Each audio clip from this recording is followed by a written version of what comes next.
Can you imagine a machine which is 11 times faster than a rifle bullet? वो भी एक छोटा सा मशीन नहीं है, ऐसी मशीन जो 40 मंजिला एक बिल्डिंग के बराबर लंबा हो और अपने आप में 1 लाख हाथियों का बल रखता है एंड जिस फोर्स से वो ऊपर की ओर जा सकता है।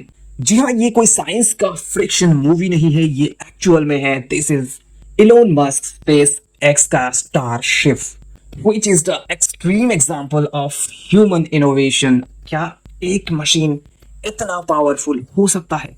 करीब करीब 121 मीटर लंबा ये रॉकेट लगभग 50 मंजिला 40 से 50 मंजिला एक घर जैसा लंबा ये रॉकेट अपने अंदर एक एयरबस A380 को समा सकता है। इसके बेस पे लगा है 33 रैप्टर इंजिन्स जो कि एक साथ मिलकर करीब करीब 74 मेगा न्यूटन का थ्रस्ट जनरेट करता है। ये इतना ज्यादा है, लॉन्च के 2.5 मिनट के अंदर ये जो है 27,500 के करीब करीब स्पीड पकड़ लेता है। समझ सकते हो, आप जब बाइक को चलाते हो तो बाइक को जब मतलब मोड़ते हो तो वो अगर स्पीड में मोड़ देते हो एक्सेलरेटर तो उतना फास्ट जा नहीं पाता है, लेकिन ये 2.5 मिनट के अंदर 27,500 किलोमीटर की रफ्तार पकड़ लेता है। तो कितना फास्ट ये थ्रस्ट, मतलब ये जो थ्रस्ट है कितना फास्ट इसको स्पीड में भगाता है। रैप्टर इंजन दुनिया का सबसे पहला full flow stage conversion generator engine है। सीधे शब्दों में कहा जाए तो फ्यूल और लिक्विड ऑक्सीजन को कम्बशन चैम्बर में भेजने से पहले इतना ज्यादा हीट जनरेट करा जाता है, क्या ही बताऊं।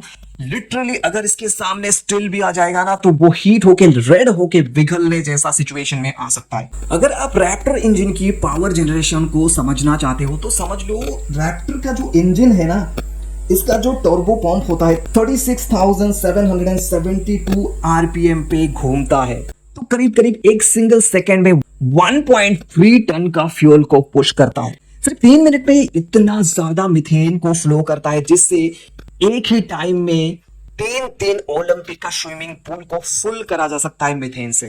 So can you imagine the engine, Raptor engine. और क्योंकि इसके पीछे 33 रैप्टर इंजन लगा हुआ है तो इन सभी को कंट्रोल करने के लिए 1 मिली सेकेंड का भी इधर उधर नहीं होना चाहिए। इनको सही से अगर सिंक्रोनाइज नहीं करा गया, मिली सेकेंड में भी इधर उधर आया, मान लो एक इंजन जो है 1 मिली सेकेंड बाद स्टार्ट होता है या फिर थोड़ा बहुत इधर उधर हो जाती है तो पूरा रॉकेट को जो है तहस नहस कर सकता है। तो कितना ज्यादा मतलब पिन पॉइंट एक्यूरेसी के साथ इसको सिंक्रोनाइज करा जाता है कंप्यूटिंग सिस्टम से, सॉफ्टवेयर से। जब ये लॉन्च होता है ना तो इसके नीचे वाला जो एग्जॉस्ट जो हीट जनरेट करता है अबाउट 5500 डिग्री सेल्सियस का हीट यहाँ पे जनरेट होता है, जो कि अगर मतलब लॉन्च पैड पे कोई कंक्रीट वगैरह है ना तो उसको भी चीर फाड़ देने का क्षमता रखता है। दैट्स वाई जब ये लॉन्च होता है, ये जो स्पेसशिप है ये लॉन्च होता है, तब जो लॉन्च पैड है ना वहां पे 1.4 लीटर हर मिनट वाटर फ्लो करा जाता है जिससे जो हीट जनरेट होता है उसे कंट्रोल करा जा सके। खाली यही नहीं, कहानी में और भी ट्विस्ट है। जब ये वापस आता है, ये जो बूस्टर है पहले तो रॉकेट को पुश करके छोड़ के आता है ऊपर,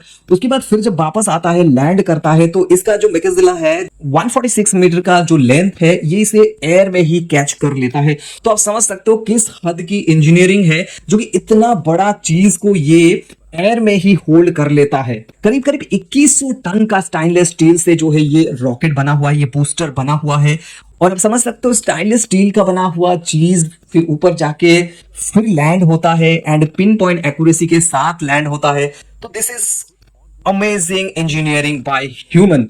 और लैंडिंग के टाइम में भी अबाउट 1500 डिग्री सेल्सियस का जो है हीट जनरेट करता है एंड दैट्स व्हाई इसके ऊपर लगाया गया है heat shield. About 18,000 unique heat shield को इसमें लगाया गया है ताकि टेम्परेचर को मेंटेन रखा जा सके एंड जो आपका बूस्टर है उसे कुछ नुकसान ना हो। अगर ये जो बूस्टर है या फिर टोटल स्पेसशिप है इसके अंदर जो वायर्स है इसको अगर हम लंबा करके फैला देना तो अबाउट 480 किलोमीटर लंबा वायर निकलेगा यहां से।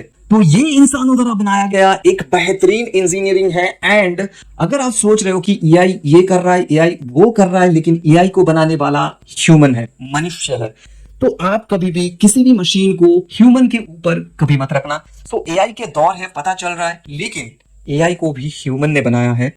तो इस तरीके का जानकारी अगर आपको चाहिए तो डेफिनेटली चैनल को सब्सक्राइब कर सकते हो। एंड स्टारशिप के बारे में अगर आपके फ्रेंड को किसी को जानना है तो डेफिनेटली ये वाला वीडियो उनको शेयर करना एंड चैनल सब्सक्राइब करना एंड कमेंट भी करना कि अगला वीडियो आपको किस पे देखना है।